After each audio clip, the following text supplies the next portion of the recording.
Greetings, cyberdogs and citizens of the interbubs. This is ReNDoG coming at you from this Let's Play Euro Truck Simulator 2 series. In the previous episode, we successfully delivered car parts to Paris. And in this episode, guys, I want to go check out the Renault truck dealership that is in Paris. I want to see how much a truck actually costs us so that we can have some sort of an idea of how much money we need to accumulate before we can buy our own truck. So sit back and relax, cyber diggity dogs. We are going to go to the showroom right now and have a look at how much money we are going to require to purchase for us our own truck. That way we can start making money, way more, much more money, instead of borrowing a truck to make deliveries and giving the owner of the truck, half of the cash. We're going to be able to take all of those sweet ass monies for ourselves. So let's get our ass into the showroom. Oh man, these trucks look so awesome. Oh, it's gonna be so freaking awesome to own our own truck. You know what I'm saying, guys? It is gonna be absolutely epic. Let's have a look. So this thing costs, okay, 80,000 pounds for that one. Is that the cheapest one? That's 100,000 pounds. Wow, 100,000 pounds. Available from level 10. Okay, so firstly, this one is available. Okay, so this is the one that we can buy, right? This one is the other ones are only available at level 10, right? So our eyeballs are basically on this level of truck. And it looks like this level of truck is going to cost us about 80,000 pounds. And of course, we are very far away from that, guys. So we need to get our ass back in the driver's seat, back to start doing some more deliveries for other people so that we can get CyberDogs Incorporated nice and freaking rich and buy ourselves our own truck. Let's look at the job market and let's see what our next delivery can be. So we are currently in Paris over here. Let's have a look at the prices. Sort by price. Highest first. Oh no, that's lowest first. Okay, so highest first looks like if we take something back to Dover, we'll get 3 grand for that delivery. That's pretty good, but that's going to take us back to Dover. And I don't know if I want to go back to Dover, man. Where else can we actually go? Let's have a look. I want to explore Europe a bit, I mean, we're in Europe right now, so why don't we explore a little bit? These are from Calais. We don't want to go from Calais. London, Calais, London, Dover. Dover. Okay, so it looks like we don't have much option other than to head back to Dover. Or we can go to Metz. Where is Metz? That's a little bit less cash though.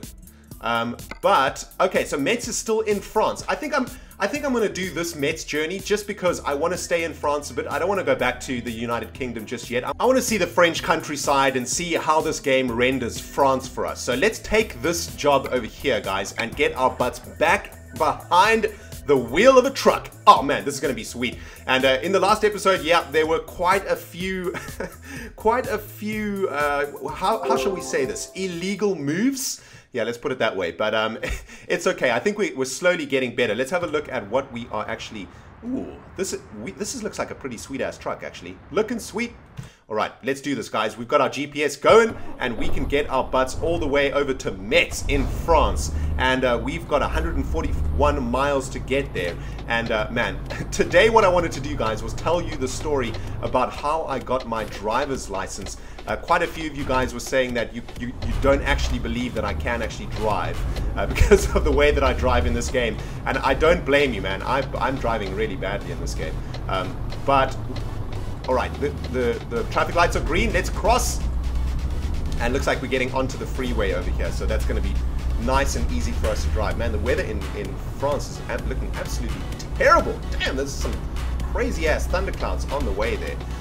But guys, it actually took me 4 attempts to get my driver's license. That's right, 4 freaking attempts. And man, it was, I don't know, after the first time I failed. Well, let me tell you how I failed the first time, right? So my mum and my dad basically taught me how to drive, and I had a couple, and I'm sure a lot of you guys will be able to relate to the story because I'm sure tons of you guys are doing your driver's license test right now, or a lot of you guys have already done your driver's license test. But you guys know that it is pretty difficult you know, to actually do the driver's license test, especially if you haven't driven before, it's, you know, you're really nervous. I remember my feet were shaking on the pedals the first time I did it. And in that particular test, in that very first test, the very first thing that I had to do was a parallel park. Now, for those of you who don't know what that is, it's basically when you reverse into a very tight parking space in between two other cars or in between two other objects, right? So it's a very, very tricky maneuver to do, especially when you've just started driving, right? So my very first thing that I had to do in my driving test was a parallel parking maneuver, and I got into the freaking vehicle, and a massive man got into the vehicle. The instructor was this huge ass Afrikaans guy, and he was hairy, he was stinky, and man, oh god, my bad. And he was mean, man. I think that he had a thing against me because, I don't know, maybe because I was young or ridiculously good looking. I don't know. Probably both of those reasons. You know, and he was an old fat guy. But I'm not bitter. All right, we're hitting the freeway over here, guys. Beautiful, man. Look at the scenery. It's so cool. Anyway, so I got into the vehicle. My feet were shaking like crazy, and basically what I did was I reversed straight into the cone, knocked it over, and this Afrikaans guy was just like, sorry dude, insta fail. I didn't even get to drive around the city or anything. He just instantly failed me. So I was really upset, and my mum was waiting. My mum obviously drove me to the test, and she was waiting for me in the waiting room of the test area. And when I came back in 5 minutes, she was just like, you know, she just face palmed basically, and she had that look on her face. You freaking butthole! How did you fail in 5 minutes? But I did, and it sucked. But anyway, I remember driving back home that day. I was really upset. You know, I was almost on the brink of tears. I think I was so upset. And my mum was like, "Listen, I'm going to give you some advice, right? Because this is how I got my test." And you know, Mummy Dog is a I don't know, sometimes she doesn't quite use her noggin correctly, but what she told me was that when she did her driving license test, what she did was she went to the test with, shall we say, a rather skimpy low-cut top and also a bottle of whiskey, and she gave the instructor, oh god, ooh, that was ridiculously close. Ooh, damn, well, just pay our toll and get the jazz out of this toll gate. But she took a bottle of whiskey and she went in a really skimpy ass top, and she gave the instructor the bottle of whiskey saying, thank you so much for taking time out to, you know, to do this test with me. I'm very grateful. And he passed her. And I was like, Mummy Dog, how in the jazz is that going to work for me, man? If I gave some huge fat Afrikaans guy a bottle of whiskey, he's going to think I'm hitting on him, and I'm just going to instantly fail. So thanks for the advice, but no thanks. You know what I'm saying? Man, Mum Dog, seriously, what kind of advice was that? Seriously. Anyway, I went back for more lessons, and you know, my dad took me for a couple drives. My mum took me for a couple drives, trying really hard to help me pass. And unfortunately, the next time that I went for my test, exactly the same freaking thing happened. I didn't get the same guy, but I reversed into a freaking cone on the very first parallel parking maneuver, and I failed the second time again within the first 5 minutes of the freaking test. And man, I was so freaking angry with myself. My mum was, yeah, she was pretty angry too, because you know, she had to pay for the lessons, and you know, you have to pay every time you take the driving test or so. So she was just pouring money into trying getting me my freaking driver's license test, and it just wasn't happening. And I went for the third time, and yeah, Cyberdogs, you can guess what happened. Yeah, I failed again. And I'm not proud, I must say, to fail 3 times within the first 5 freaking minutes of the test, but it happened, and there's nothing I can do about it. And what I think I want to do, guys, is get some fuel. So it looks like we've got less than half a tank left, so I think it is time to actually fuel up. Trucks in this way, and this is the first time we've actually fueled up, so this is pretty sweet.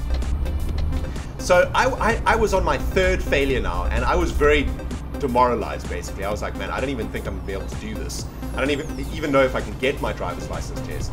And come to think about it, it kind of explains why I'm so bad at this game. Press the following key to stop the engine. Okay, there we go. Press and hold the following key to fill the tank. Alright. Oh, this is awesome. This is actually like pumping gas into your car. Imagine it was that easy, just press a button. Wow, that is expensive. 383 pounds. Damn, son. Alright, well, it has to be done, right? We've got a full tank of gas now, so that's good. So, guys, I took a little bit of a break from doing the test because I thought what had happened was I got myself into a rut, right? And I was like, mentally, I wasn't prepared to pass this test. It just wasn't going to be possible for me to pass. So I took a couple months off and I practiced with a friend of mine. I went to a university that wasn't in a city. It was kind of like in a small town, right? So I was driving around the small town in my friend's car and he was helping me pass, helping me learn to drive and stuff. And I decided to do my test one day on a Sunday morning, very, very early on a Sunday morning.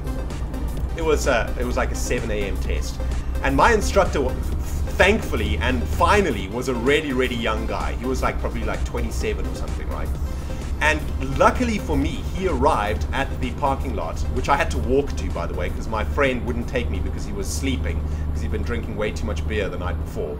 So I had to walk to my freaking driving license test. Thanks, Sean, you butthole. Anyway, I got there. How many toll gates are up in this jazz, man? Damn, this is one of the most expensive trips we've taken. We're going to come off this trip with absolutely zero profit. So anyway, this dude arrived at my driving test, and oh! My bad, dude. Actually, I got a fine for that. My bad. Oh, we are going to make no profit from this journey. God. And it's kind of ironic that I'm telling you the story of me failing my driver's license test, and this is happening to us in this episode. But anyway, guys, this instructor for my 4th test arrived with a stinking hangover. I mean, he was hanging. In fact, I think maybe he hadn't even gone to sleep that night. I mean, it was pretty bad. And he got into the vehicle, he put on his seatbelt, he rolled the chair back, and this was sort of just before winter time also, it was pretty cold. He turned on the air conditioning, he turned on the radio, and he was like, dude, just go. I'm just gonna, take it easy in this. I'm just gonna sort of close my eyes and relax. Just go. I'm pretty sure you can drive. And I drove around the small town. Literally all we did was do a loop. And it was about a 10-minute drive. I didn't have to do any parking maneuvers. I didn't have to do any of those sort of tests. And basically, he just passed me. And I think he passed me because he wanted to go home. So I eventually got my driver's license test, probably undeserved. And actually, that explains quite a lot, now that I come to think about it. Explains why I'm so freaking terrible at this game. And probably a suggestion to all you cyberdogs, never drive with me. Alright guys, well we've done about 50 miles now on our way to Metz from Paris. This is our 4th delivery? And we've lost a bit of cash though. We got fined for driving into the back of that wood truck, and we've refilled, and we've gone through 2 toll gates at the moment. So our funds, oh god, and just committed another traffic offense. So our funds are looking pretty bad right now. It looks like we're going to come away from this job with about 1,500 quid profit. And our current goal is to get to 80,000 pounds, guys. So, it's going to take a while. But I think what we should probably do is look at maybe taking jobs that take us further and further away from London. And then we do a job that takes us all the way back to London, like a 1,000-mile journey that takes us all the way back to London. And that'll obviously be, the fee for that will obviously be a lot. Whoa! Wow, that was some lag that almost caused a freaking accident, man. Damn! So yeah, I think what we're going to do is try and generate a really long journey, and that's how we're going to be able to make a mega profit. But guys, I tell you what, I'm going to end the episode here. We are on our way to Metz. I hope you have enjoyed this episode of Euro Truck Simulator 2. If you have, leave me a comment in the comment section below. Or if you want to tell me the story of how you got/failed your driving license test, I would love to hear about it in the comment section below. Thank you so, God, just got another speeding offense. 440 pounds. Oh my goodness. Guys, I tell you what, I better stop playing before we lose all of our money. This has been ReNDoG playing Euro Truck Simulator like a freaking noob. We will see you in the next episode. Goodbye, my lovely friends.